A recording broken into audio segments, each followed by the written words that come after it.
All right. Are we ready for the night before Christmas? Did anybody not like the movie? You did. Okay. I thought you probably wouldn't love it, but it does have some good messages in it. So we're going to take what all the good messages from it, and if you didn't like it, you don't have to watch the whole thing. Oh, that's what I was going to say. If you don't like some of the movies that we do and you feel uncomfortable watching them, don't worry, because I give you the humongous synopsis.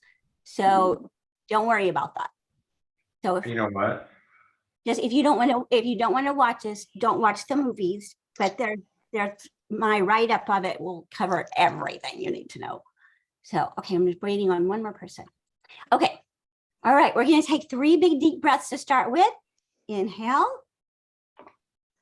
and exhale and inhale and exhale and inhale and exhale. Good. Okay, now we're going to start with a mudra. Yes. Okay. I'm getting messages up here. So we're going to start with our mudra today. We're going to work on the Gyan mudra today. And so you're going to use your fingers are together, pointed finger, your pointer finger. Jack's dog got scared of the movement. I'm very sorry to hear that. Even my wiener dogs didn't get afraid. They're usually afraid of any noise. Okay, big deep breath. Get into our mudra. Now here's what this mudra does. You probably can't see it exactly, but this yoga mudra is linked with the stimulation of the air element in your body. Gyan mudra is directly linked to the mind. Moreover, it works on your root chakra that leads to the reduction of stress and anxiety. Practicing the Gyan mudra increases your concentration and releases stress. When you practice Gyan mudra, it leads to the production of the pituitary gland. Also, it improves your memory power along with relaxing your nervous system. So this one is good to do as often as you possibly can. So if you're just sitting around and you're watching something, just go for it and leave it on. Just hold it as much as you can for as long as you can, which about as long as a picture book, which is what we're going to read to start off with. So everybody got your mudra going there. And this is the re-release of his picture book because he wanted to add some more of his paintings in there. So if you don't like them, close your eyes and just breathe. But otherwise, we're gonna. This is his original poem that he made long time ago, and this is what the movie came from, and it's really different. So that's why I wanted to read this one. It's the same premise, but a lot different. There's no Sally in the books, which is sad. Nightmare has always been a lot to me. To revisit it after 20 years, adding a few additional illustrations has been a special experience. I hope you enjoy the new edition. Okay, so there's Jack. It was late one fall in Halloween land, and the air had quite a chill. Against the moon, a skeleton sat alone upon a hill. He was tall and thin, with a bat bow tie. Jack Skellington was his name. He was tired and bored in Halloween land. Everything was always the same. That page is really kind of what we're talking about today in the rest of our packet. I'm sick of the scaring, the terror, the fright. I'm tired of being something that goes bump in the night. I'm bored with leering my horrible glances, and my feet hurt from dancing those skeleton dances. I don't like graveyards, and I need something new. There must be more to life than just yelling for boo. Here's my favorite character. Does that surprise anyone? Then out from a grave with a curl and a twist came a whimpering, whining, spectral mist.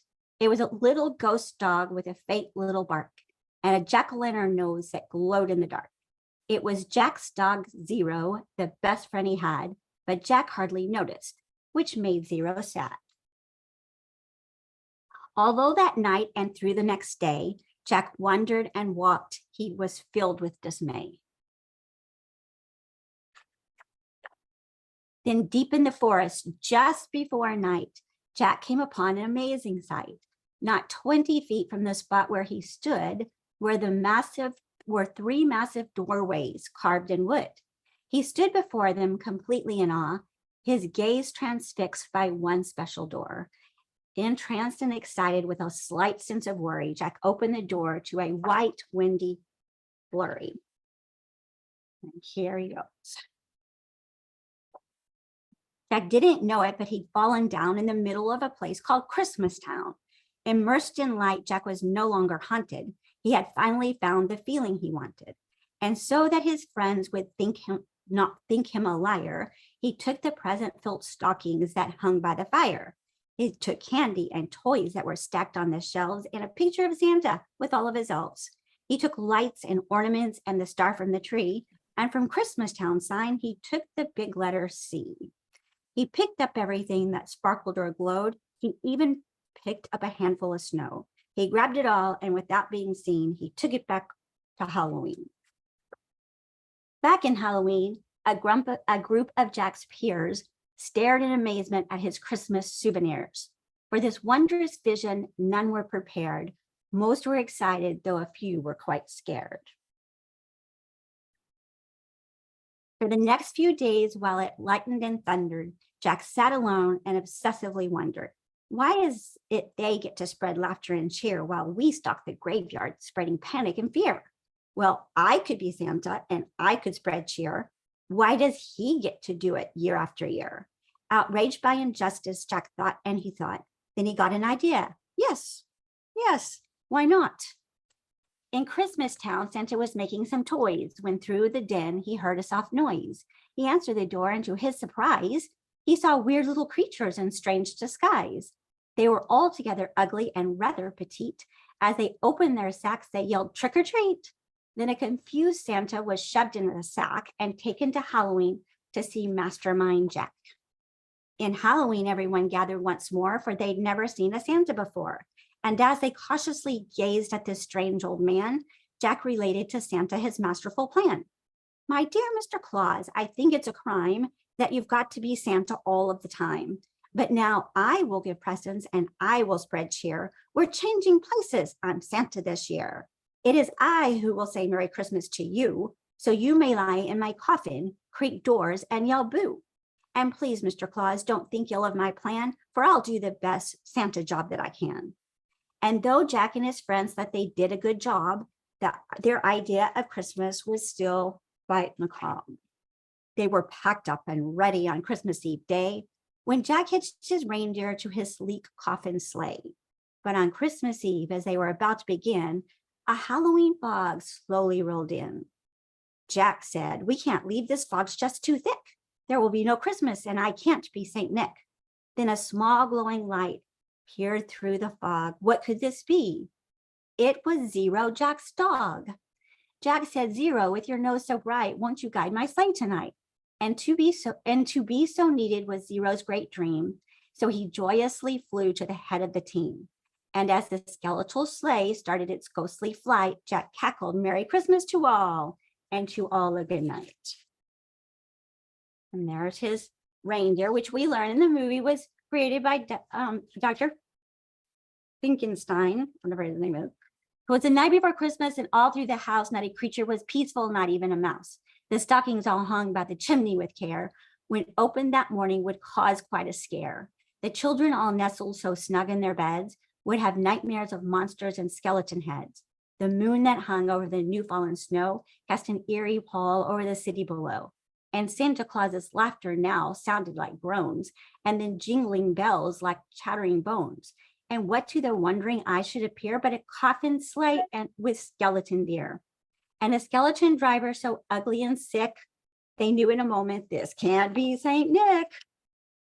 From house to house with a true sense of joy, Jack happily issued each present and toy. From rooftop to rooftop, he jumped and he skipped, leaving presents that seemed to be straight from a crypt. Unaware that the world was in panic and fear, Jack merrily spread his own brand of fear. He visited the house of Susie and Dave. They got Gumby and Pokey from the grave. Then on to the home of little Jane Neiman. She got a baby doll possessed by a demon, a monstrous train with tentacle tracks, a ghoulish puppy wielding an axe. a man-eating plant disguised as a wreath, and a vampire teddy bear with very sharp teeth. Wouldn't you love to kind of redo some of the other poems of Christmas and then make bazillions of dollars? That would be such a good idea. We should all try that. There were screams of terror, but Jack didn't hear it. He was much too involved with his own Christmas spirit. Jack finally looked down from his dark, starry flights, and he saw the commotion, the noise, and the light. While they're celebrating, it looks like such fun. They're thanking me for the good job that I've done. But what he thought were fireworks meant as goodwill were bullets and missiles intended to kill. Then amidst the barrage of artillery fire, Jack urged Zero to go higher and higher. And away they flew, all flew like the storm of a thistle until they were hit by a well-guided missile. As they fell on the cemetery, way out of sight, was heard "Merry Christmas to all, and to all a good night." Jack pulled himself up on a large stone cross, and from there he reviewed his incredible loss. I thought I could be Santa. I had such belief. Jack was confused and filled with great grief. Not knowing where to turn, he looked toward the sky. Then he slumped on the grave and he started to cry. And as Zero and Jack lay crumpled on the ground, they suddenly heard a familiar sound. "My dear Jack," said Santa, "I applaud your intent. I know wreaking such havoc was not what you meant. And so you were sad and feeling quite blue, but taking over Christmas was the wrong thing to do. I hope you realize Halloween's the right place for you. There's a lot more, Jack, that I would like to say, but now I must hurry, for it's almost Christmas Day." Then he jumped in his sleigh, and with a wink of an eye, he said, "Merry Christmas," and he bid them goodbye. Back home, Jack was sad, but then like a dream, Santa brought Christmas to the land of Halloween. The end. Okay. Now, one of the things I wanted to reading Tim Burton's version, of his notes for this book and for the movie, it was interesting. He just wanted to make sure that there wasn't one pleasant looking character in the whole book or movie. And I think they did well on that. They really did. That was pretty funny. Okay. The synopsis is there for you to look at. I want to go through the packet really quickly. If you don't have my desk pen, please pen that so you don't have to look at me the whole time, because that won't be pleasant. And the synopsis, we're doing 10 insights for a happy and satisfied life. Then we're working on identity crisis. And we are finishing out with a formula for ourselves. So let's start with that so you can get your artwork going for today.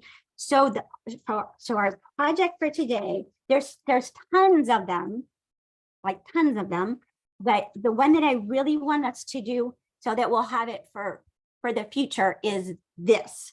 And this one is on, I have a different thing up here, but this one's on here for you too. So it's way back towards the end where the pictures are. And so this is when Jack was in the movie, was trying to figure out the formula for Christmas, and he tried everything, had all the jars in them.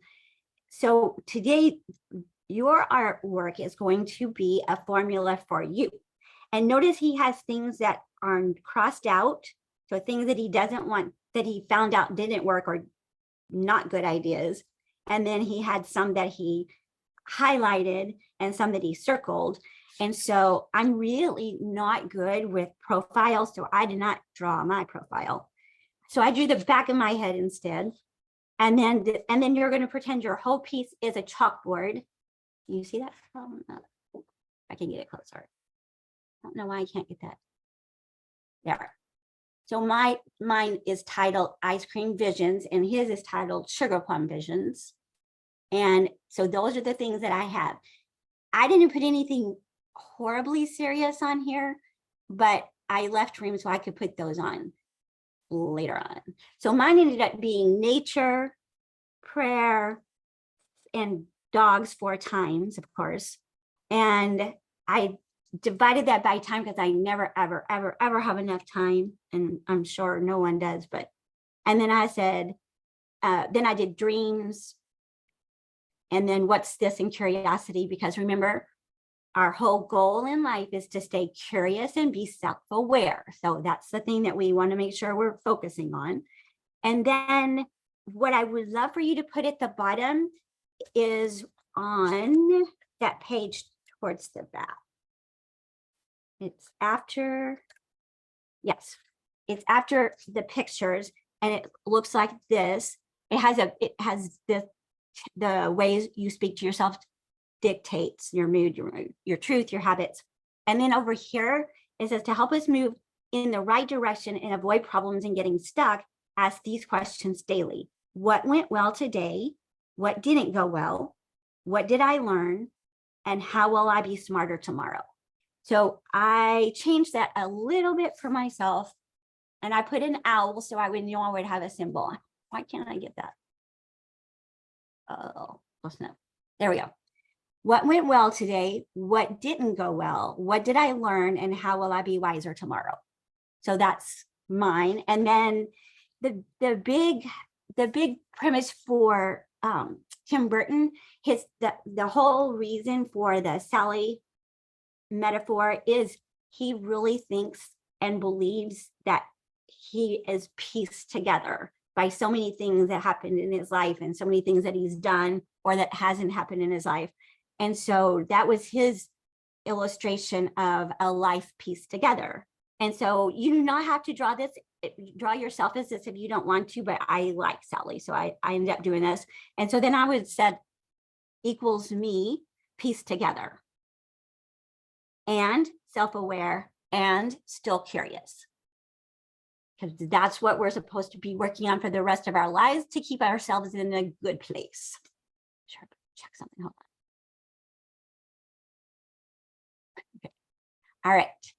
Okay, any questions about the art piece to be working on? No? Okay, if you have any, just interrupt and jump in. Please ask any questions whenever you need to. Now, if you get finished with that one early, which mine took me way longer than that, your coloring page is even work tonight instead of just coloring. So the instructions on this one is please cross out or color all the things that you need to let go of. And so this was part of another study that's referenced in here, but I didn't put the whole study in because you do not want to read the whole study.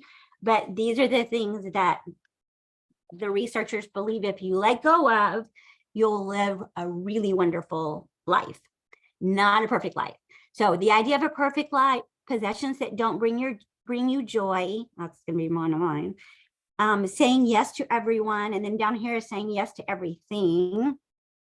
Your comfort zone, worrying, the grass is always greener, comparing yourself to others, grudges, and the need to control things.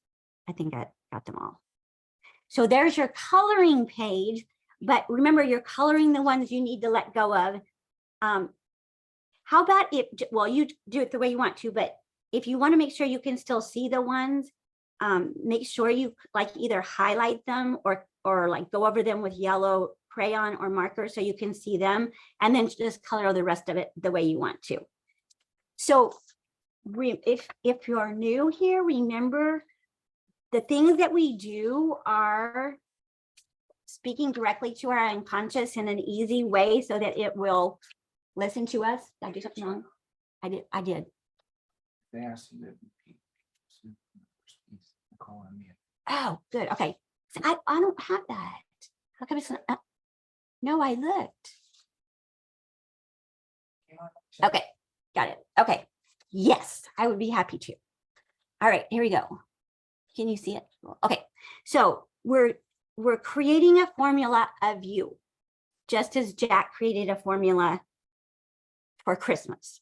So you're going to title it whatever you want to. He did sugar plum visions, and I did ice cream visions. And then you're just going to do some kind of formula here. So I did nature plus prayer and dogs 4 times and divided by time because I never have enough. and then multiplied by dreams, what's this, and curiosity. And that equals me. And we were working on, I'm gonna move this so I can just make sure no one's needing to get in. Okay, good. Okay.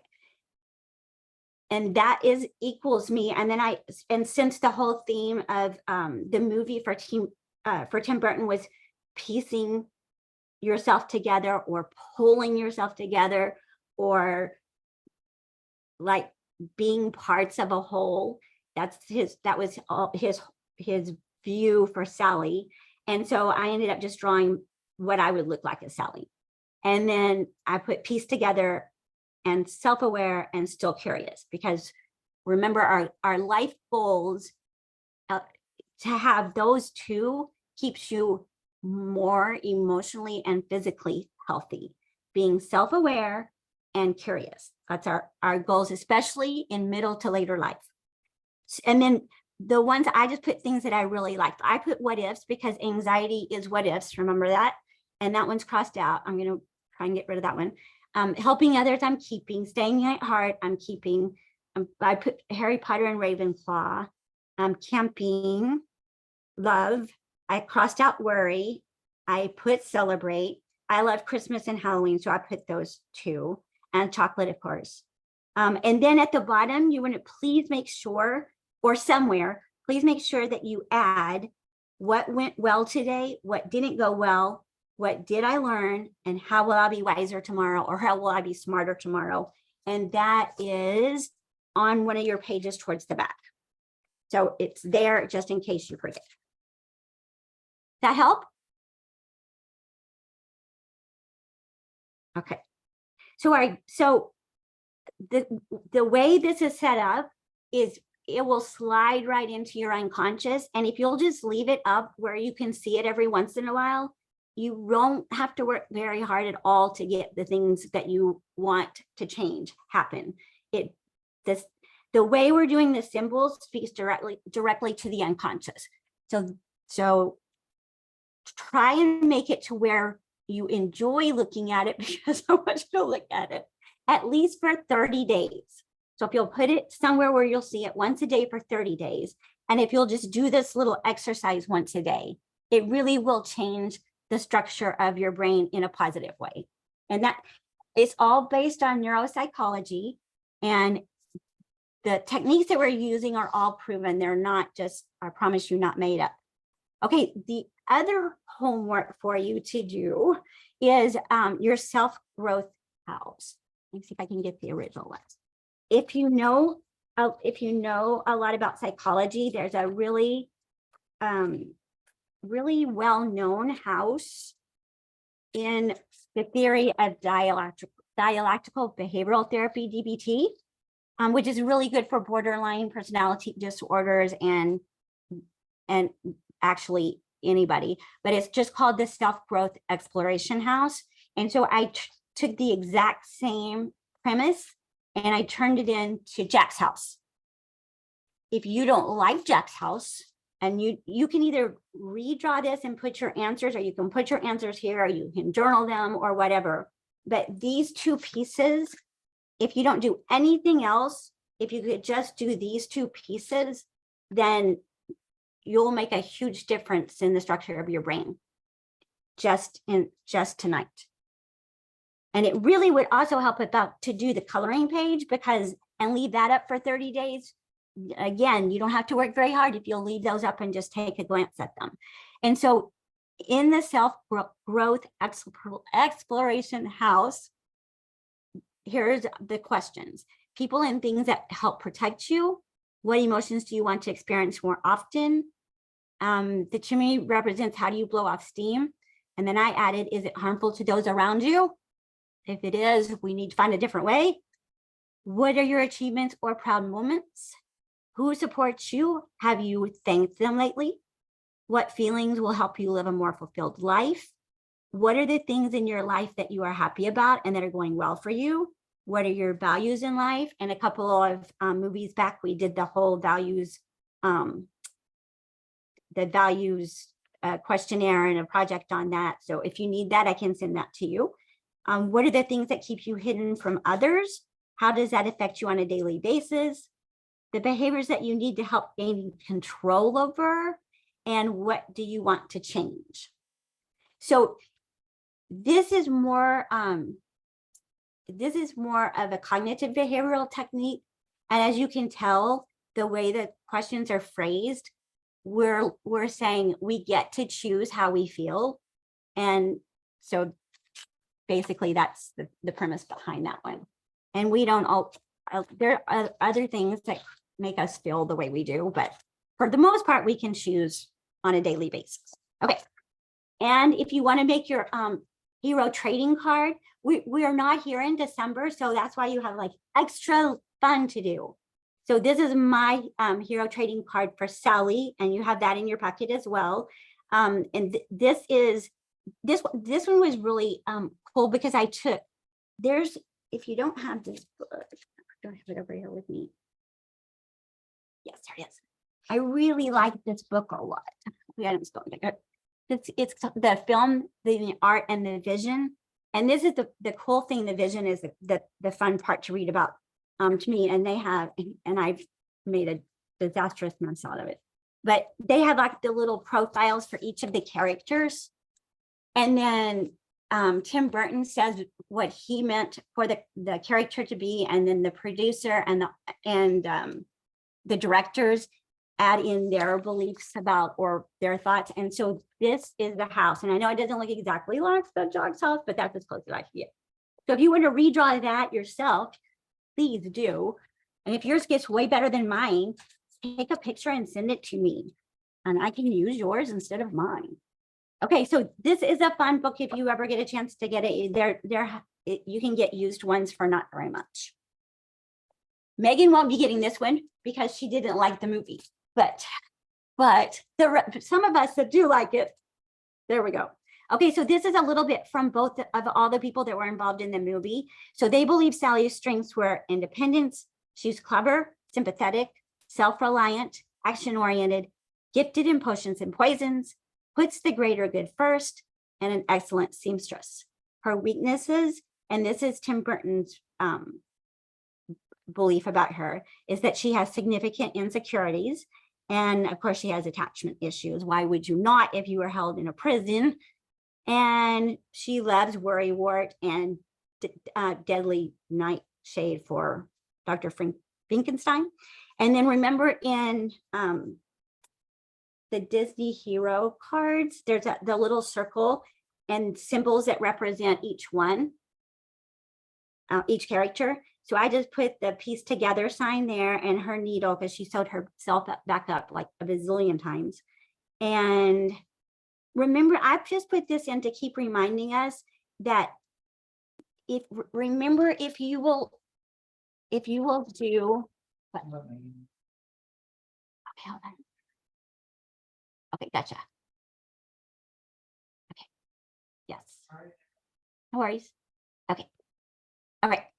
If you want to remember something, or if you're anxious, all you have to do is just do this little, like this little spiral circle, and read or remember what it is you need to read or remember. And that pretty much logs right smack into your unconscious. You don't have to figure out a way to store it. It'll store it for you. And then if you need to remember it, you can just do the circle and try and think about like whatever it is, if it's a test or if it's something you need at the grocery store, just do the little spirals and it'll pop into your head.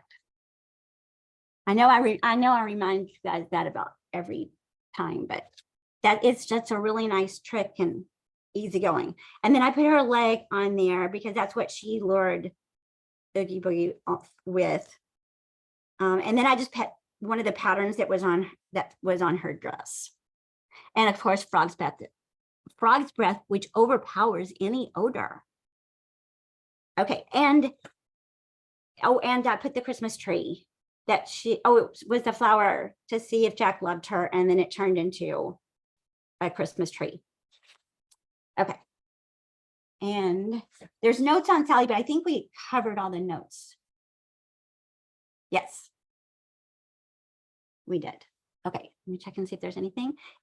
These are examples of the Disney hero cards. So here's Simba's, and see in the little circle down here, there's just like images for representations of whatever, and location. They have a location. Oh, I didn't show you. I didn't do location. Location. Dr. Finkelstein's prison for her, and the Spiral Hill, because that's really where we see her most of the time. Strengths, good friends, and loyalty. Weaknesses, inability to overcome mistakes. Special powers, access to the great kings of the past. Oh, and special powers for Sally is removable limbs that have a life of their own and to protect her, and also her premonitions. And that is from Tim Burton too. And he actually says her special power is removing. Okay. Here we go. Okay. And then remember a bit back, we did our own, sorry about that. So we did our own hero trading cards. So if you're new with us, please take a bit of time and maybe do one for yourself.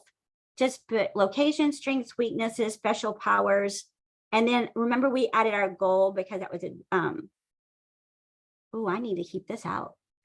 And then put your strengths. Don't draw pictures for your weaknesses, just draw pictures for your strengths, because then your brain will only focus on the strengths, and we don't really need it to focus on the weaknesses. Okay, any questions about that?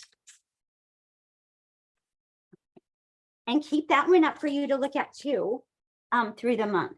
You could do just a lot of good work if you just put your pictures up and look at them during. Okay, I think there's nothing to look at. Okay, all right, moving on. We'll go back and look at a little bit more of what they see in Jack. You also have the Nightmare Before Christmas Halloween town map. If you like doing maps, that was like so much fun. I love the line work and the symbols that they use. So that's another fun thing for when you get bored.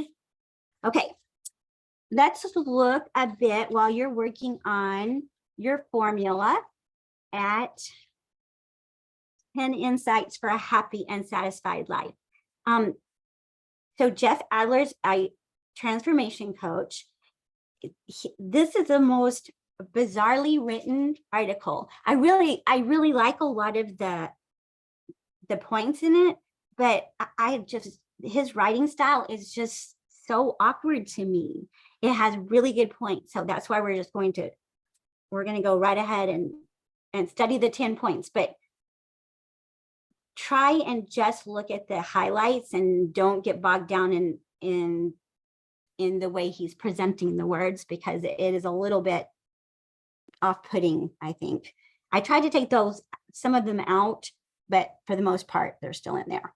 Okay, so the underlying message of Tim Burton's Nightmare Before Christmas, and this is from Tim Burton, is that we have good ideas and intentions, but there will always be people that misinterpret them and discredit us.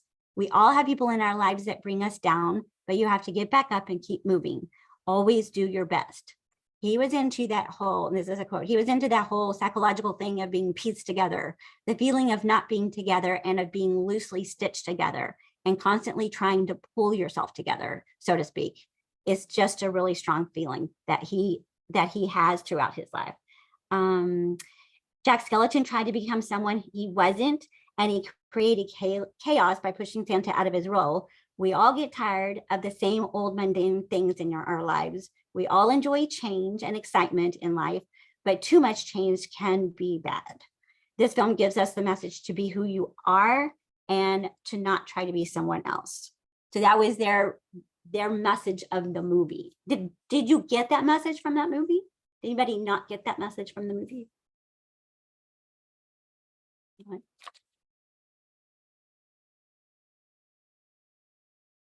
That would be just a yes or no. Oh, hold on a second. Okay. All right. We'll go on for I did really love this quote. For every minute that you are angry, you lose 60 seconds of happiness. And well, that's exactly true. That's what would happen. However, if you think of it that way, remember how, just think about if you are an angry person, how much you lose of life trying to stay in that feeling, because you have a choice most all the time. Anger is not a bad thing. It's just not something that you want to stay in for an extended period of time. Okay, so this is this article that he wrote is from research over, I think it was like, oh, I can't remember, 75 years. 75 years. And it was a Harvard University study, and it was consistent across time. So the things that they found were the things that came from the study. So if you end up feeling dissatisfied with your own life, and might seem there's no purpose in your life, you might be persistently plagued with the question of, why am I never satisfied? And that sense of that lack of purpose sends you into a state of chaos.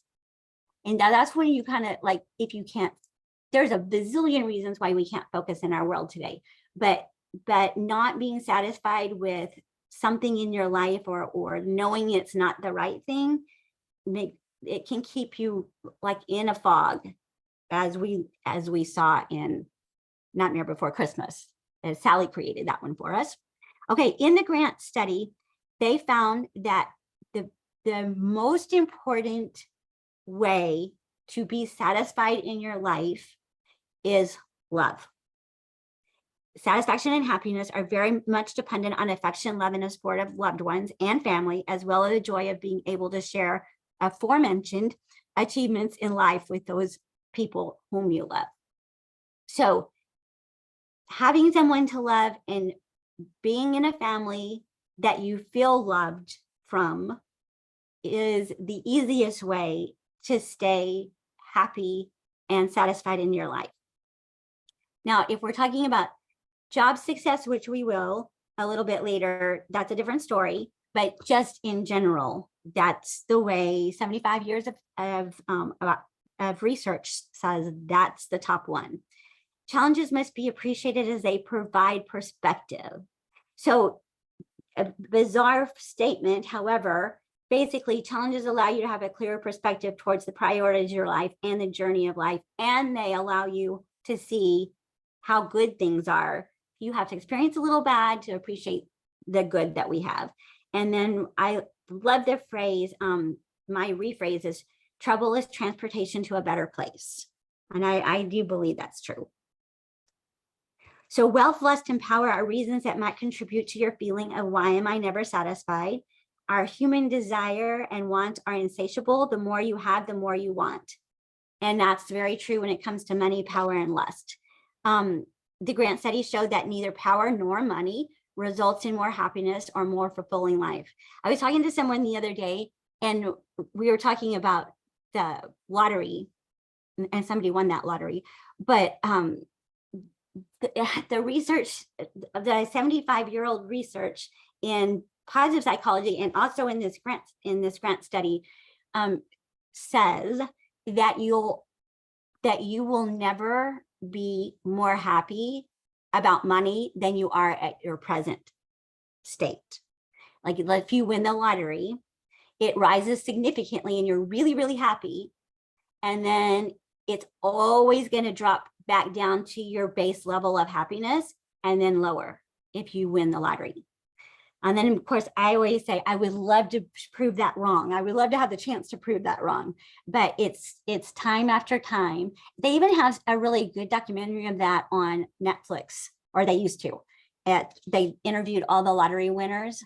And I guess that's when I started to believe that statistic. Maybe I just can't imagine not worrying about money. I just think that would lead to a lot of happiness. Okay, stop being concerned about what opinions others hold of you, which is one of the 4 agreements. Don't take anything personally. Don't make assumptions. Be impeccable with your word to others and to yourself, and always do your best. And your best is going to be different on different days. So if you stop being concerned about what opinions others hold of you, then that is one of the biggest ways to change your whole brain structure. Your brain structure, whenever you're concerned about what other people think of you more than you are just concerned about what you think of you is completely different. And you can see it change the stronger self-confidence you get, and the belief that you are who you are and you like who you are really changes the structure of your brain.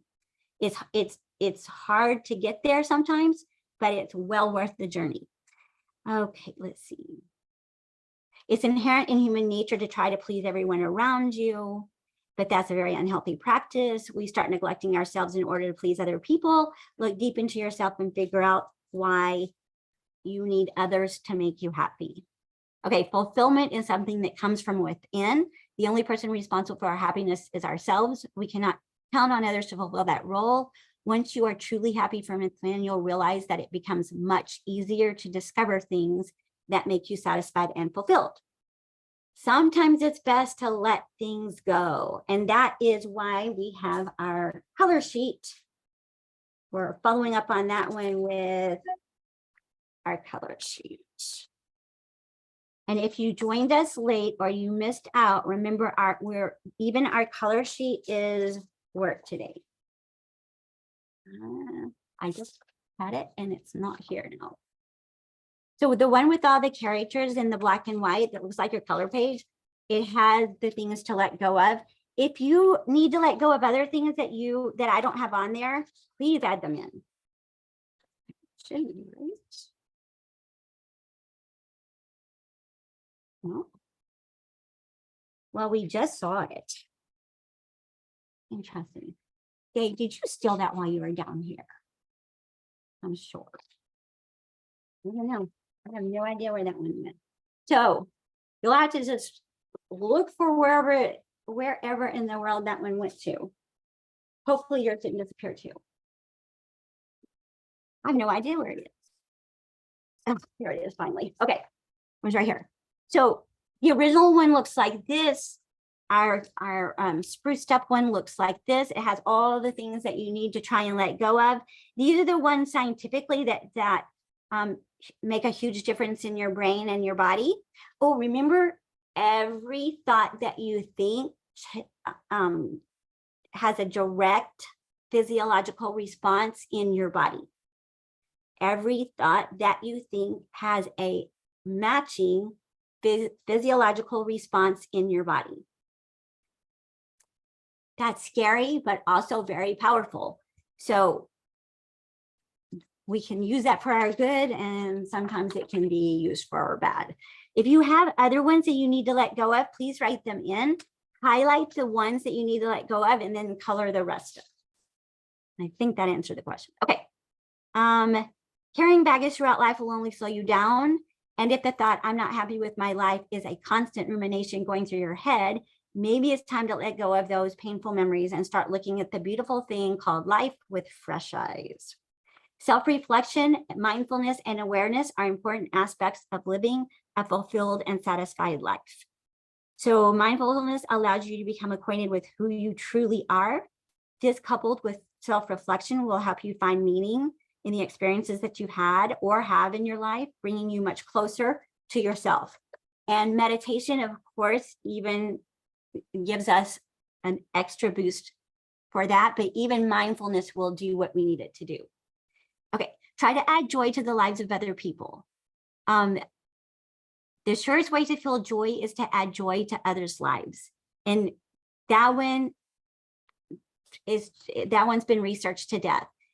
If you do something for yourself, that's awesome. And we should do things for ourselves. But if we do things for other people, it's even more of a boost for yourself.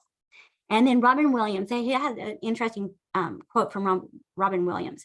You treat a disease, you win, you lose. You treat a person, I guarantee you'll win no matter what the outcome. Good thoughts. And this one is the one that Dave and I don't know that I would have used this specific article because they liked another one best, but we're going to do it next month. That I really did like this particularly. So this is why we got this whole article. Prioritize the important before the urgent. And if you read that, it just doesn't seem like that one makes really sense, but especially we're going through some decision in our life right now. And it makes a lot of sense to me. So in the words of Stephen Covey, we tend to spend most of our time trying to pursue and complete things that are urgent, but not really important. For example, waking up and checking our emails. This ends up making us put our lives on a reactive instead of proactive mode.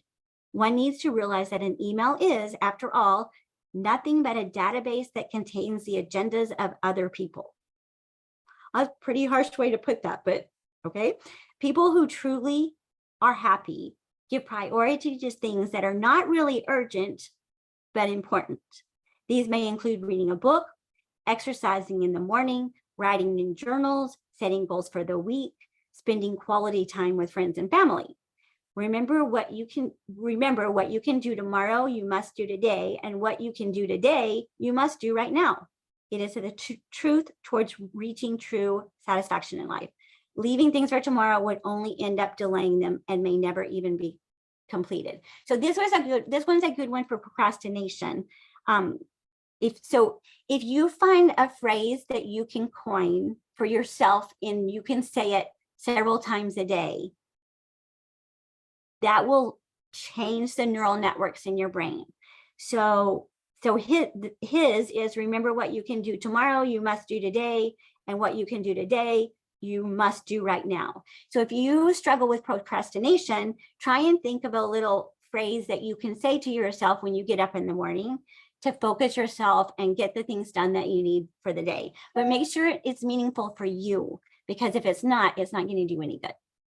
Okay, number 10, let go of the good and strive for the best. A lot of people go after things that look attractive to them, but might not be in alignment with what they truly want in life. So you can say, is it good for me, but is it best for me, and doing what's best? However, people who are truly happy prioritize freedom over security. I would love to know what you think about this one. So speak up if you have an opinion about this one. However, people who are truly happy prioritize freedom over security. They know what they truly want in life and what is best for them, although it might be quite different from a good opportunity that they could have landed. It is important to prioritize your own and your family's wants and needs over things that will seem attractive and lucrative. Be careful that you aren't building your own cage. And then, are you still asking yourself, why am I never satisfied? Happy people always live in the present. Mindfulness.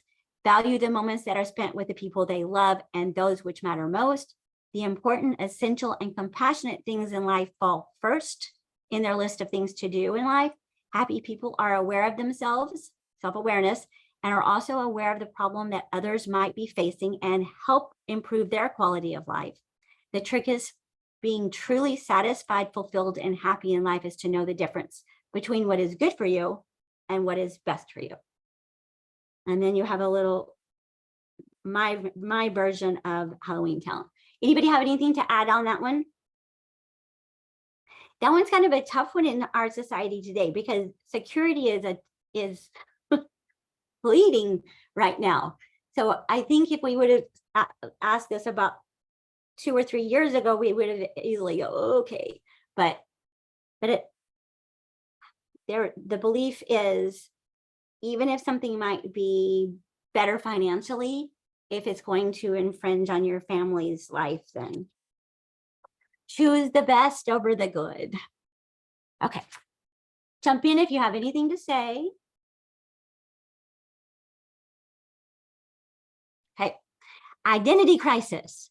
So if you're a person living in this world, I'm not sure how you can make it through life without one. I've had a couple through life. I don't think I've harmed anyone since in my couple or 2 or 3 that I've had, but this can really make a big mess in people's lives. So it's really important to be able to identify it in yourself and identify it in those around you, because it can affect you, whether it's from you or from someone else. If you found yourself questioning your values, your path in life, or the answer to the question, who am I, you may be struggling with an identity crisis. Identity crises are often able to be resolved through some combination of self-exploration, therapy, and help from a support system. So remember, if you've ever seen me for counseling, my first homework assignment is, who am I? Who do I pretend to be?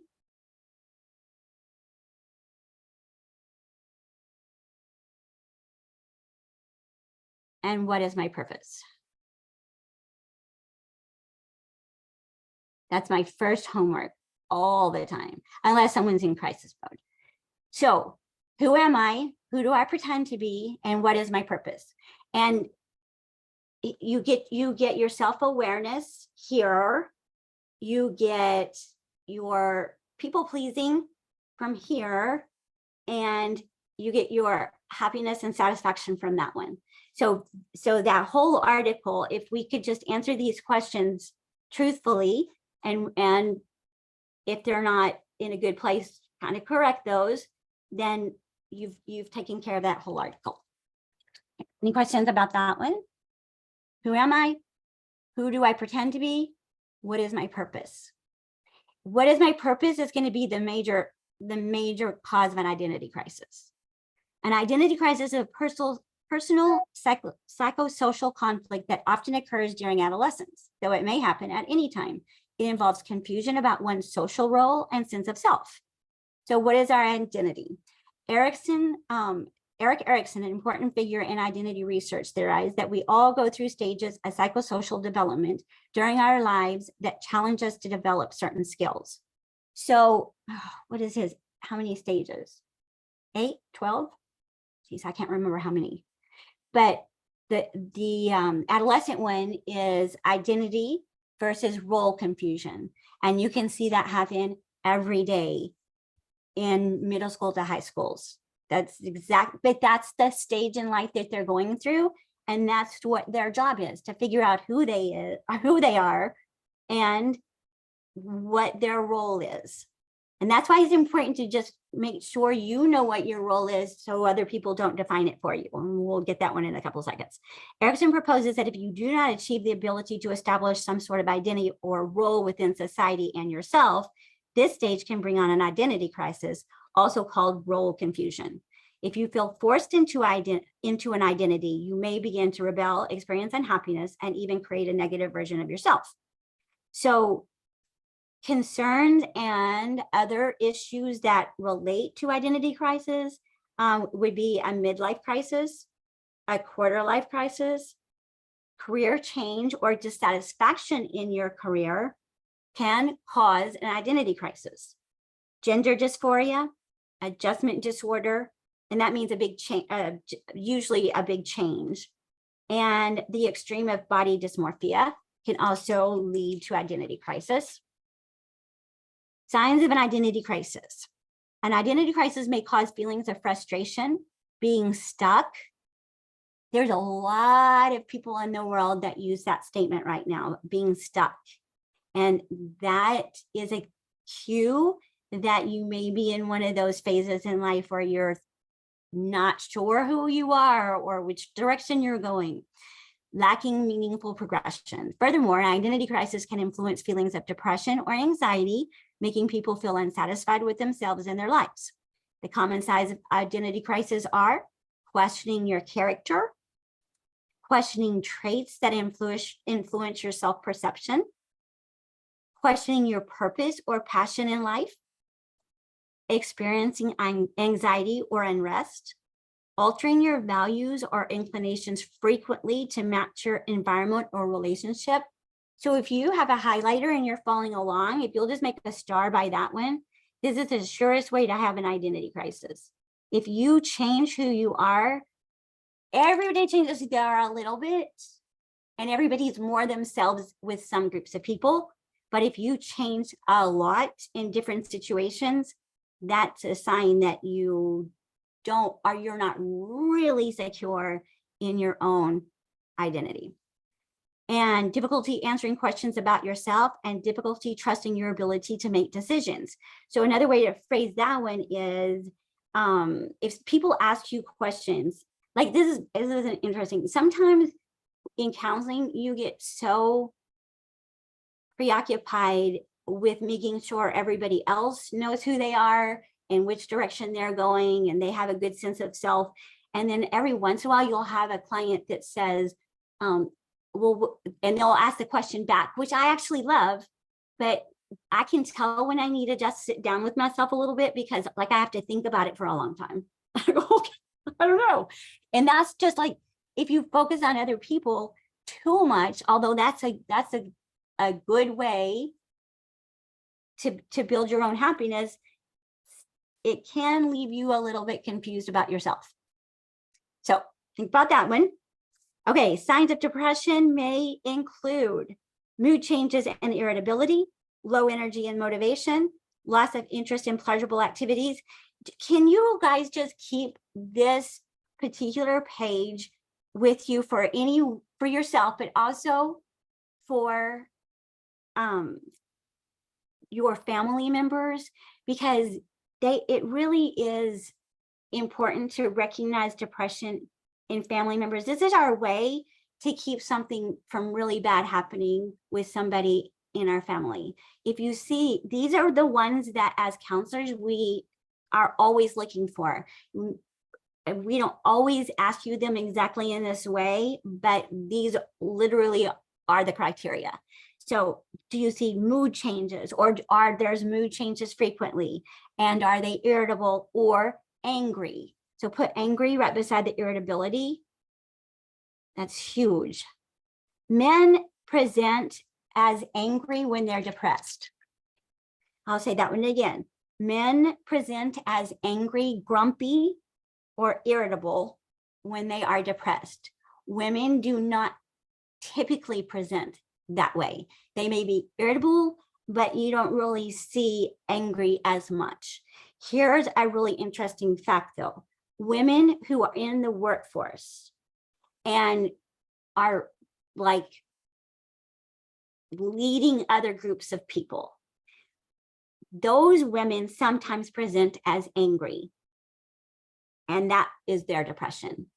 It's circumstantial and environmental, but that's the only time usually we find women presenting that way, but men most always do. Low energy and motivation, and that's would be separate from COVID. Motivation's a big thing. Like if you feel unmotivated, remember that could be stuck. That there's lots of little paths you can take on that one, but that's a sign of depression. Loss of interest in pleasurable activities. This one's the big one. This one's the big one. If you answer all of the other ones, we can usually find something else that goes along with that. But if you are not interested in the things that you usually love, so like if you're not if I would not be interested in my dogs, if I would not be interested in nature, if I would not be interested in painting, that would be big sign for me, big sign. Other signs, sleep, changes in appetite, either more or less than you usually have, and weight changes are a big sign. Poor attention, concentration, and decision-making when it's not caused by ADHD or ADD. Thoughts about death and dying. Now notice that we didn't say suicidal thoughts here. Suicidal thoughts just amps up it a bit. So we would go straight into a different mode there. But if you think about death a lot and you think about dying a lot, there's a really good sign that you might be in a state of depression. And this is kind of like a derealization, the last one here, feeling sped up or slowed down. So if you feel like you're in slow motion and you can't seem to get with the rhythm, that's one of them. Any questions about that? Okay.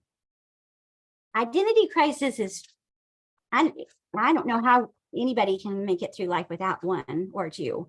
This is why I chose this specific article, because it phrased things differently than I have ever used.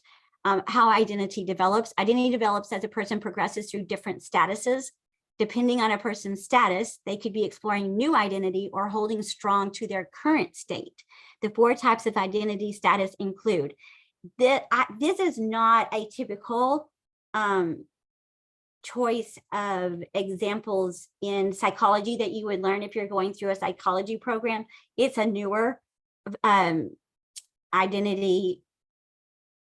They change stages to statuses, which is not very much difference, but they did change the wordage. But I thought I would put it there because I don't usually see that coming up. And so you might not either, but it's a different way of looking at it. So the four types of identity status are foreclosure. A person is in foreclosure is strongly committed to their points of view, but they have lacked exploration. Often they stick to the perspective others laid out for them. So if you say, geez, they just know their way is the only way, that's foreclosure. Achievement. Alternately, people in the achievement status did have an exploratory session before deciding on their identity. They make commitments based on their personal beliefs and values. We like that one. Diffusion. In diffusion, people are lacking commitment in their lives. Worse, they are not working towards a state of commitment. So number one, they're lacking commitment. And number two, they're not even trying to find a way to be committed. So, and then the moratorium. These people are the seekers. They are trying to find their identity and are experimenting with options before committing fully. But these people don't look like they're in a fog or wondering about. These people look like they're going somewhere. It's just taking them a bit to get there. Any questions about that? Okay. Causes of an identity crisis. Many causes of identity crisis are fairly common and include big life changes, stress, or general advancement through the different stages of life. Common causes of an identity crisis include occurrence of a traumatic event, like a motor vehicle accident or witnessing something violent. That changes the structure of your brain. Does every accident do that? No, it doesn't. But right time, right place, it definitely can. Loss of someone you love, regardless of the manner. Huge one. Major life transitions like moving, changing schools, or switching careers. Significant health changes like being diagnosed with cancer or diabetes. Relationship changes, romantic, friendly, or familial, all can cause an identity crisis. All of these causes can affect how you function on a basic level, and it's not here, but true, changes your structure of your brain. They may be even a shock impacting your perspective of yourself, as well as your thoughts on your occupation, relationships, values, and interests. So interest, this one's a big one, I think, because you can have an identity crisis at work, and it can affect home, and it doesn't look like the work is what's causing it. I don't know if I'm making sense, but it can come from a different part of your life than you think it's coming from. And that really causes confusion with your family, I'm sure, because they're confused. But just if you find yourself in that place, just sit down and think about where it is that you're not being true to yourself. Do I feel like an imposter when I'm here? Do I feel like a fake when I'm here? Do I have to, like, quote, play the game? And I know we have to play the game in a lot of places and a lot of times. But if you're doing it all the time, that is miserable for your body and your brain. Identity crisis in adolescence. While people in all stages of life can experience an identity crisis, adolescents tend to be most prone. A study conducted in 2015 found that 37% of teens were struggling with their identity. Well, like, I don't think that's surprising. And 95% of teens reported they had felt inferior at some point in their lives. Not surprising. Is an identity crisis a good thing? Well, a crisis may sound like an obviously negative situation, but it may not be completely negative. Identity crises give people the opportunity to explore alternative ways of thinking, feeling, and living. Identity crisis can serve as a warning system to indicate that there's a problem. By recognizing the problem, the person is able to address and resolve the issue. Hopefully, the end result is happier, healthier individual who is more firm on their identity and their values. So I'm just going to interject this right now. If you feel like you're going through one of those, please don't do anything that's going to harm you or your family members for the rest of your life. So if you're a gentleman, please be careful not to stray, because that happens all the time. That just destroys families. And women do that as well, but that's not typically the way women display an identity crisis. And they usually have their family members in the front of their mind all the time. So it kind of keeps them from like doing the straying thing. Not that it doesn't happen, it does. But just think one mistake like that can change your life, but also can change someone else's life and their identity for the rest of your life. That's my public announcement for midlife crisis. Okay, 10 tips for coping with an identity crisis. Cope like practicing objectivity, challenging negative thoughts, and taking time to express your values, desires, and needs keep you from having an identity crisis. So all the things that they're saying for us to think about doing, we've been doing in all of our sessions, every one of these. So you don't even have to worry about any of these, because we've been doing all of them, and we'll hit every one of them. But just in case you weren't here and you want to know, here's 10 more. Okay, practice objectivity.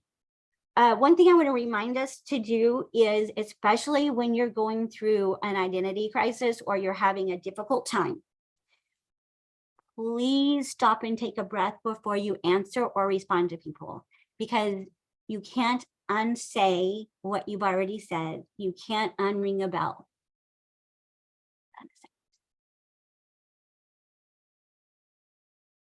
Okay, indeed, did Jack get back in?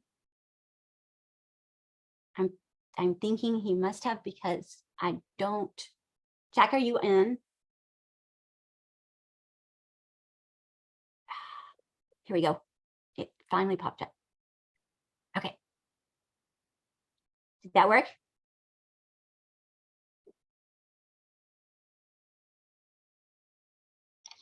I'm back. Yay, good. Thank you. I don't know what happened. It just dropped. Well, it's going to be happening they say, with the weather changes. I don't know why that happens with weather changes. If anybody knows about that, you should teach us, because I just heard that on TV and I'm thinking that should really not do that, but it does. Okay, so remember, if you're going through one of those times or you're in a place where you're super stressed, big deep breaths are the best thing in the world for you anyway, but take a breath before you respond or before you say something. Just take a big deep breath every single time. Big deep breath. Okay, what do I need to repeat something? Dee Dee, tell me if I do, and tell me where I need to start with.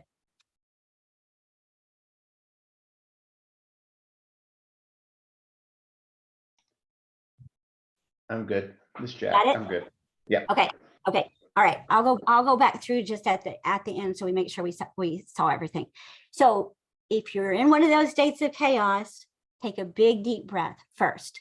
That will save more problems than you'll ever think it will. And if you're in traffic, Dave, take a big deep breath. Not going to help to have a tantrum. If you're on the phone with people that make you stay on the phone for 3 hours, take a big deep breath before you say anything to them. Not going to help. Just a big deep breath. The world is challenging enough without us adding more challenges. All right.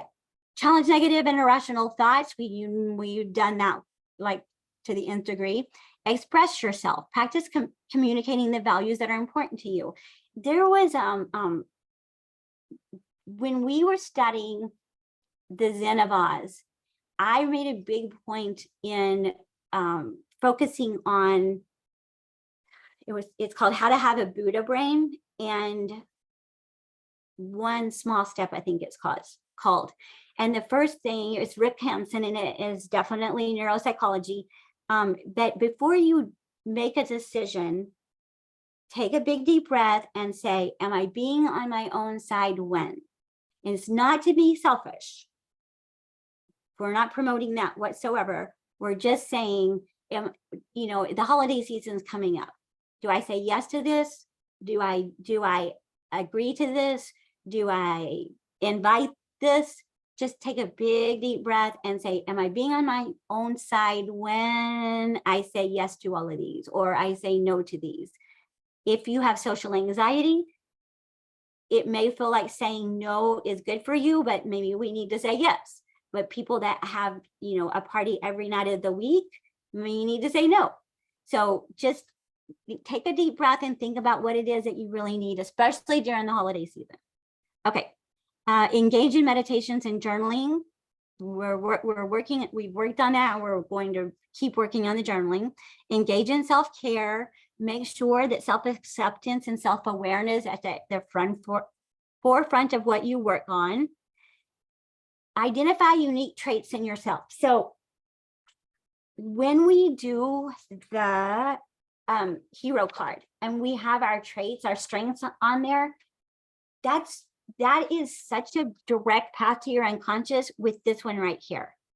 If your brain needs to know that you are happy with at least some parts of you.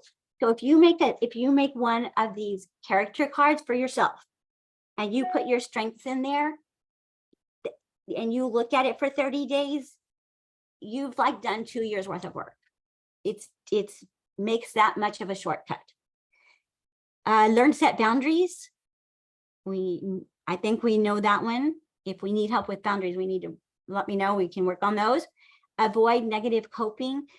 This is what really, identity crisis has a way of bringing out the worst in people. So, it may be escaping into drugs, into alcohol, into promiscuous sex, and focusing on your identity. Sometimes feels like you need to try everything. You don't need to try everything. Just really take a big deep breath and say, what's my next step? If you keep saying, what's the next right thing to do? What's the next right thing to do? It's the next right thing to do. Then just do what's good for you, but just, make sure we're not hurting other people. Keep future oriented. We say mindfulness is the most important thing in the world, but when you're having an identity crisis and you're in the middle of it, it feels horrible and it feels like chaos and you don't know what to do and you can't make decisions. And just remember, just focus on the future a little further out and you'll get there. Big deep breath. Okay. Studies have shown that those who commit to understanding their identity and exploring the facets of themselves are happier and healthier than those who do not.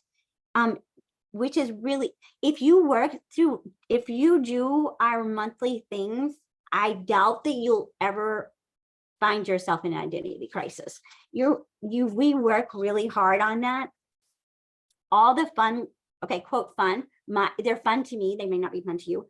All of our art activities, the reason why I don't show how to do the art activities, you have to do them the way your brain will understand and read them. So that's why it just needs to look like you. But all of those are meant to keep you from having depression, anxiety, and identity crisis, because it's not a fun thing to be in. Okay, so let's look a little bit more. I didn't look at the clock one time. Okay, I think I want to skip our pictures for a second and I want to go to my last page. Okay, so this is kind of my wrap up part. Taking charge of our own lives can mean hard work. When we get tired or when we don't have enough self-esteem to carry us through, we tend to let go of the reins, allowing ourselves to be pulled in directions that we never intended to go. The truth is that if you aren't actively creating your own plot in life, even if it's one that you don't much like, one will be constructed for you, either by your family, by the movies, by advertising, or by your own inertia. And those plots will not have the uniqueness that your own passions and preferences would generate. And they could lead to an unsatisfied life, an uncontented life. So plots are not scripts. A plot is a continuously evolving narrative arising out of self-knowledge and a sense of possibility. A script is a plan that we follow unthinkingly.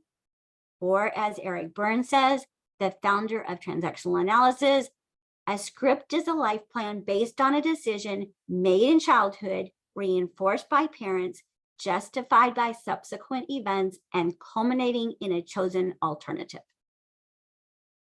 So our goal is to create our own plots and not live someone else's script. And that's what our whole goal is. Okay, to help us move in the right direction and avoid problems of getting stuck, this is remember, this is what you're supposed to put on your poster here, on your formula, at the bottom or anywhere. Every day before you climb into bed, do your nightly ritual and just go, what went well today? What didn't go well today? What did I learn? And how will I be smarter or wiser tomorrow? So I work on these like all month long. And this was one of the things that I chose to do earlier, like right after our last meeting. And so I've been practicing this on a daily day, and I'll find myself saying, that's going on the list of what didn't go well today. But remember, if we label something, it's 70% taken care of. Our unconscious just wants to know that we recognize something's a problem, and then it'll leave us alone. Of course, if you don't do anything about it, it'll you'll see it in the nightmares, but for a while it'll leave you alone. Okay, and I really love this one. I probably will put this one in like 50,000 times. The way you speak to yourself dictates your mood, your truth, your habits, your self-worth, what you attract, how people see you, your body language, who you will become, how you'll go about your day, how you influence those around you, and the way you see your friends and family. The way you speak to yourself. Everything starts by the way you speak to yourself. You can only love others as much as you can love yourself. That's why we have to keep working on self-acceptance and self-love, and not selfishness at all, just self-love and self-acceptance. Okay. This is a really like jumbled way, but when you're watching movies or you're reading books, this in particular is like the best thing in the world to do. If you have this, I'll try next time to have it in a little coherent little box for you, but it's fun at Halloween and Christmas to do it this way. So we're going to ask ourselves while reading or watching. So we start over here. We're going to ask ourselves while reading or watching, what do the characters do? What do they say? What do they feel? What do they think? And how do they change? So how does the character change? What does the character do? What does the character say or characters say? What does the character think? And how does the character feel? If you'll just practice this when you're watching or reading something, your brain will know to do that in daily life. It will know to do that with your husband, with your wife, with your partner, with your children, with your parents, with your bosses, with your coworkers. It really changes the neural networks in your brain, because it kind of says, oh, I can figure them out. I just need to pay attention. And really, honestly, you probably can. People are not that difficult to figure out. They're pretty much telling you what they are or what they're not. It's just that a lot of times we see them in a way we want to see them instead of a way they really are. Just remember to look at people and really look at who they are. Any questions about that one? Okay, and I think that got all the must-haves done. Okay. So I just wanted to go over a few things that that Tim Burton and the producer and the director thought about while they were making the movie versus the book. Jack Skellington has many sides to his personality, and he expresses a range of emotions. So I don't know that I would have thought that if I really wasn't looking for that, but he did, and then they're very right. And after I read that and I went back and watched it again, he does, and he makes those funky faces or he stretches out his mouth. Like, he really does do a very good job with all the emotions. So that was their goal, is to have him express like as much of a range of emotions as possible. And they wrote it as a variation on the hero's journey. And this is the one thing that I wanted to remember. We'll touch on this next time again, but your plot that we just talked about in this page, yeah, okay. This plot that you're constructing is a hero's journey. It's based on the hero's journey. Everything is. Fairy tales are, movies are, your life is, everybody else's life is, everything. Wars are, everything. Everything is based on the hero's journey. So if we understand that, then we understand where and how we make decisions, and also how other people do. They made a variation of this one, and where Jack is the protagonist, but he is a protagonist in disunity. Very different than the regular protagonist that we would see. He's an honored leader who has grown weary of the norm, and he's yearning for something different. And that's where the what's this? I would love that to be two words that we use all the time, because that would keep our mind in a curious state. Just those two words. They were really, really brilliant by using those two words, because those are two unconscious words that keep us open. Really, really smart way to do that one. Okay.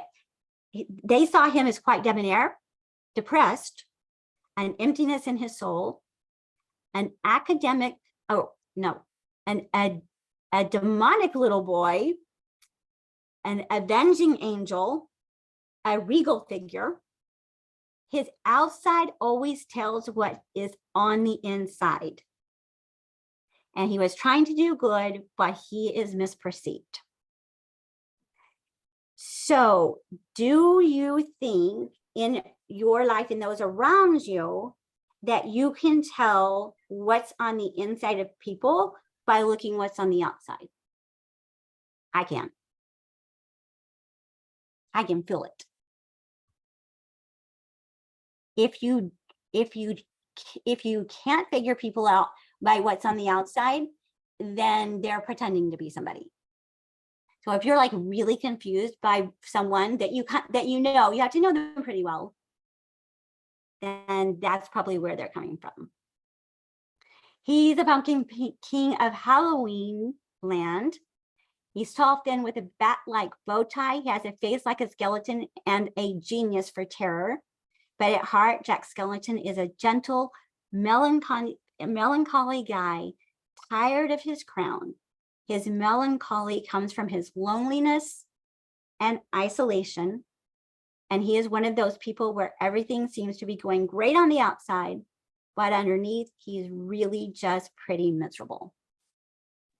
So that was their premise behind the whole thing. And that's their definition of what they wanted us to see is what I ended up focusing on our articles on and what we studied on. I thought that was interesting. Oogie Boogie is just himself. He's a sinister, he's got a gravelly voice, and boy, he's just full of bugs and likes more of them. Hey, Tammy, Yes, ma'am. do we have these? No, we don't. If you want them, I have them on a paper. I can send them to you. I just feel like you're going to get really frustrated at me if I put like more papers. No, it's good. I had them on this one. Oh, And I thought, oh no, that means it's going to be over 20 pages. So I took those out and I put the other assignment thing in. But I will send this out if you're interested in them. And even Yeah, definitely. but they're fun and they're from that book. And I love learning what the authors of stories meant, because sometimes we don't get it. I mean, not that they didn't do a fantastic job of a movie or a book, but sometimes, you know how you can watch a movie and not see something and then you watch it the fourth time and you see something new. So that's kind of what this was going on. So Oogie Boogie for our little Oogie Boogie, even in Halloween land where dreadful is commonplace, Oogie Boogie is particularly ghastly. He is filled with bugs. He represents the ultimate Halloween nightmare. He has a sinister, gravelly voice, a voracious appetite, an appreciation for a pretty girl's leg, and a fondness for doing his slinky Cab Calloway like dance. I don't know what that is. Does anybody know what that is? Cab Calloway? I truly don't know who or what that is. It was like something not in my lifetime, I guess. He lives in his scary lair, which is a gambling den, lit with eerie ultraviolet hues. And let's see. He has decorated, quote, his lair with gleaming torture devices, including an Iron Maiden. And those dice are always around, and those snakes, of course. Now, our Sally person, here's what they said about Sally. So Sally is Jack's truest friend, and she's Jack's kindred spirit. The creation of Dr. Finkelstein, the evil scientist. Each of her limbs have a life of their own. She can fall apart and then sew herself back together again. Poisons the evil doctor multiple times and even corrects him and says it's been 3 times instead of 2 times. She's well aware of what she does. Her superpower is her removable limbs. And those are all the things that I put on and their idea of who she was an animated rag doll. She looks like she's been thrown together and sewn from a bunch of old scraps. Her balance is precarious. Her arms flop. Her mouth is a tragic slash. She's independent, clever, and sympathetic, and self-reliant. Tim Burton's creation while working, this is the most important. I should have told this one like to start with. So Sally is Tim Burton's creation while he was working out some of his psychological problems. He said it. He said it just like that. So he says that he doesn't always, he feels that he's never all quite stitched together or all pulled together. And he feels like he's always trying to capture one of his limbs or another piece of him that's coming from a different place. And that this is a finished piece for him. So I thought that was pretty interesting. And then I tried to make an art activity where we could put all of the parts on Sally, but it didn't look good. So we had to do the chalkboard instead. Okay. And she always puts a greater good first. That was one of them. And the mayor, he's like this is a perfect example of the mood changes. Like you're around people that mood changes, like you go, whoa, my head's spinning. Your mood's changing so fast. So the mayor of Halloween Land is a large, frantic character with a tendency toward verbosity and an indecisive manner. The mayor is literally two-faced. When he is confident, his face beams with self-satisfied smile. When in doubt, his head whirls around to reveal his dismay. Verbose, indecisive, two-faced, a character like the mayor could only exist in a fantasy world like Halloween Land. You would never find a politician like that in real life. Those are not my words. Those are their words. His original, when he started writing the extra characters, because they weren't all in the original poem, when he started adding the extra characters, he made this one based on fear versus love. You've heard me say that a bazillion times. He's also very codependent. Very codependent. Good one on that one. I didn't do all the little characters, but those are the ones. And Zero, I have to go back and do Zero because he's my favorite character. He's just like devoted to Jack no matter what. All right, let me see if I checked everything. Okay, so please during our break, please make sure that you fill out your self-growth house. This, what sounds like some questions and on a funky looking house, this can make really big decisions in an easy way for you in life. So if you just answer those questions, your unconscious can drive you in the right direction, basically. Okay. Okay. Cab Calloway was an African-American singer, songwriter, band leader, dancer in the 30s and 40s. Oh, okay. I'm old, but not that old. He sang Minnie the Moocher. Okay. Oh, a scat. All right. I know that one. Okay. Thank you, Carol. That was cool. Okay. So please do this one. And then even, yeah, they're both about as important. Please do this one. And please do make your own little rag doll. It doesn't have to be a girl, it can be a boy, but make that if possible. So you're telling your unconscious that you are continuing to refine and piece together all the pieces of yourself. And if some get lost, you're going to bring them right back in a good and way. And don't forget our mudra. I didn't put, do you want copies of this mudra? Or does everybody know this mudra by now? Remember this one, and I'm gonna, if you were late, okay, how about we do this? Let's just end with this. And then if you want to stay on and talk, I'll be here as long as you need me to be. So we're gonna put our forefinger and thumb together. If you've had wrist surgery, it's not an easy thing to do, but try and do it a few minutes a day, even if you have had, Megan, this might hurt your wrist. It does mine because of my surgery. So just be careful. It's not going to hurt anything permanently. It'll just be uncomfortable. So forefinger and thumb together, and then these 3 fingers together. On your lap is best. This yoga mudra is linked with the stimulation of the air element in your body. A Gyan mudra is directly linked to the mind. Moreover, it works on your root chakra that leads to the reduction of stress and anxiety. Practicing Gyan mudra increases your concentration and releases stress. When practicing this mudra, it leads to the production of the pituitary gland. Also, it improves your memory power along with relaxing your nervous system. So if you're going to do a phone call that's nerve-wracking, this would be a good practice. If you're talking with your spouse and you want to keep your anxiety down, that might be a good one. If you're talking with your children, that might be a good one. So basically, anytime you're having an anxiety attack, just put your hands in this position. Okay. All righty. Everything. Anybody have questions? David says, when is our next one?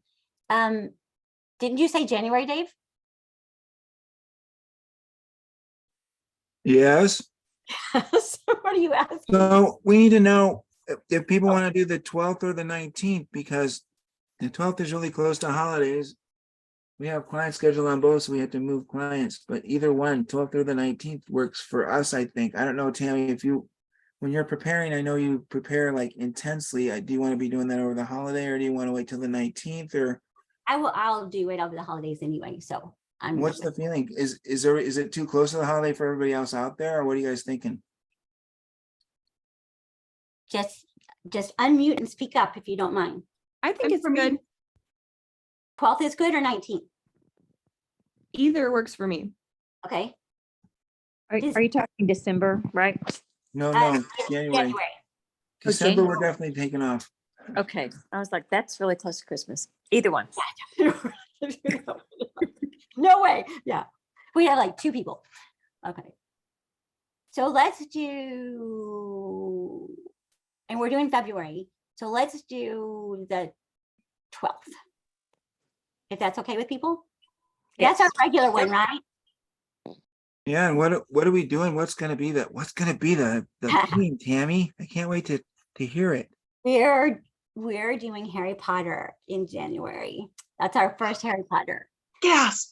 There's a lot of things coming. There's So a that's lot. what we'll be doing for the next 7 months, The what? 8 months, 8 months, next 8 months. Right.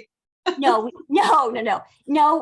We will definitely do all of the Harry Potters, but we won't be doing them all in order. Like, we're going to do them in order, but we're not going to do them sequentially in order, because there's a couple things that are coming out that I think would be really interesting to put in. And I have this whole plan. This is like a 3-year plan that I've had for years and years and years. So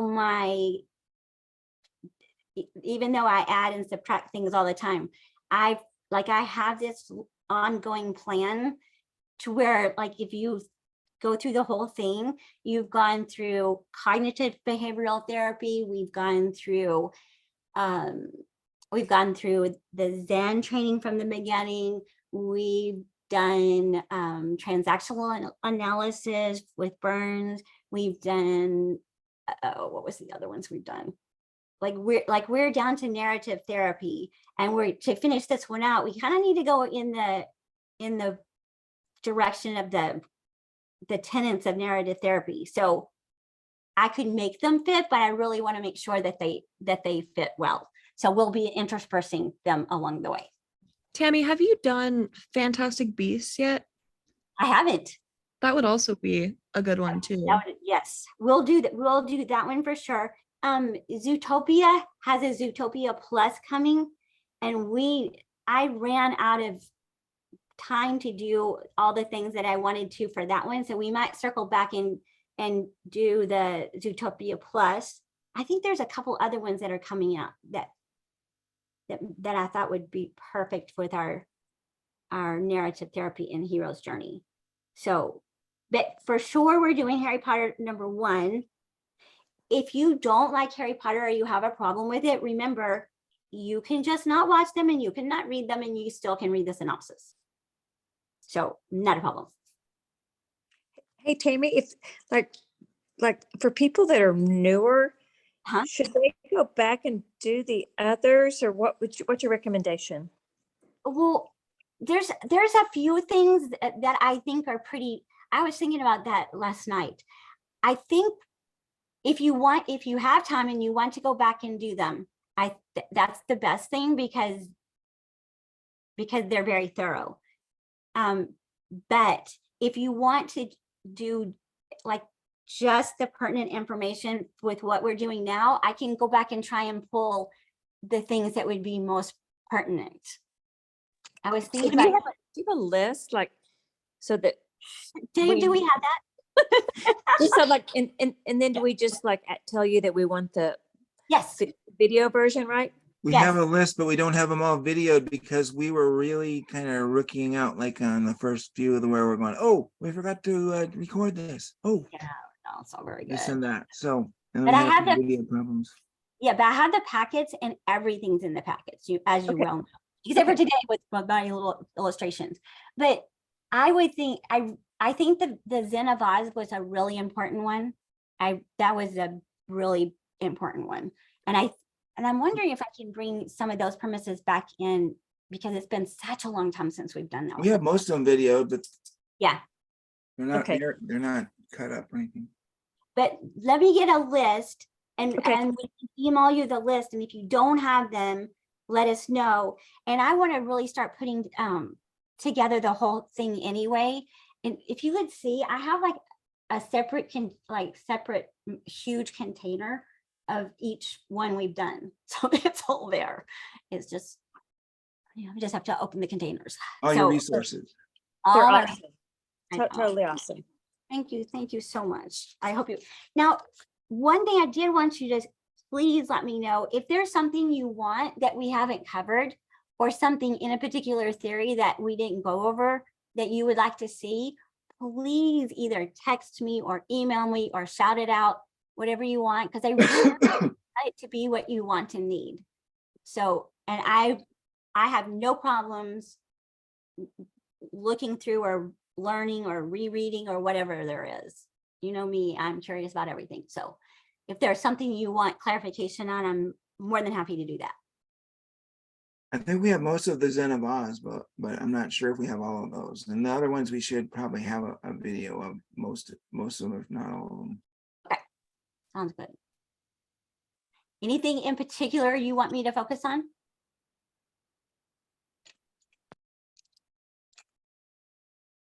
No, okay.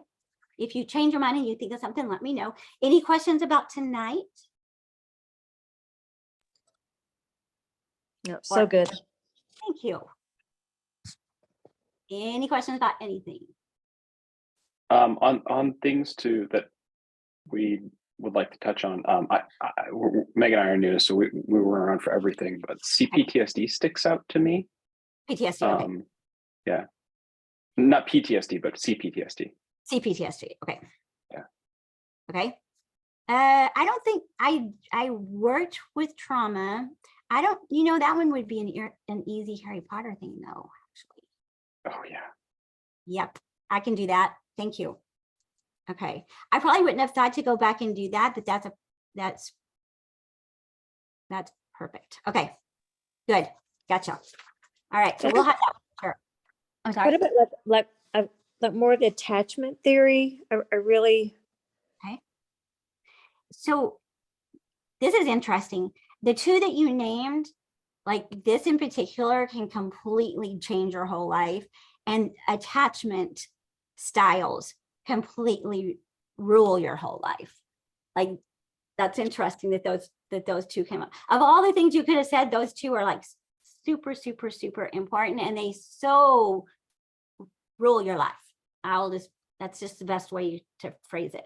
So did anyone, okay, let me know if you haven't done the attachment style quiz. I'll make sure I send it out in the other one anyway. Stop recording. Okay, sorry. Okay.